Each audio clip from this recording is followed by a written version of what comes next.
நீ சொல்லு, பேசு தம்பி. சுதந்திரம் எத்தனை வருஷம் சார் ஆகுது? எங்களை மட்டும் ஏன் சார் அடிமையா வச்சிருக்கீங்க? சொல்லுமா, கொசுவலையில உட்கார்ந்திருக்காரு. சொல்லுமா. அதுக்கு படுத்துட்டார்ல. நான் போடல வச்சு உங்களை காலி பண்ணிட்டு தான் போவேன். என்னது காலி பண்ற? நீ போய் காலி பண்ணிட்டு போ. போவோம்.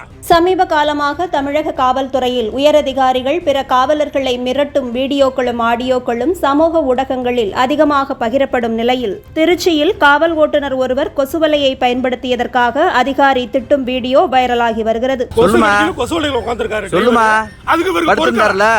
திருச்சி சுப்பிரமணியபுரம் ஆயுதப்படை மைதானத்தில் சுதந்திர தின விழா நடைபெற்ற போது அதிகாலையில் பணியில் இருந்த காவல் ஓட்டுநர் ஒருவர் கொசுவலையை பயன்படுத்தியிருக்கிறார். இதை பார்த்த ஏசி ஜான் கென்னடி ஓட்டுநரை திட்டியதாக கூறப்படுகிறது. இதனால் ஒரு கட்டத்தில் அந்த காவல் ஓட்டுநர் ஆவேசம் அடைந்ததோடு அனைத்தையும் கூறுங்கள் என்றும், ஒரு கட்டத்தில் நாங்கள் என்ன அடிமையா, சாப்பிட்டீர்களா என்று எங்களை ஒரு வார்த்தை கேட்பதற்கு யாரும் இல்லை. இந்த சுதந்திர தினத்தில் சுதந்திரமாக எங்களை இருக்க விடுங்கள், அடிமையாகவே ஏன் வைத்திருக்கிறீர்கள்? நான் பணியில் இருக்கும்போது முறையாக தொப்பி, சீருடை, காலணிகள் அணிந்துதான் இருக்கிறேன். கொசுவலையை பயன்படுத்தியது ஒரு தவறா என்று எதிர்கேள்வி எழுப்பியிருக்கிறார்.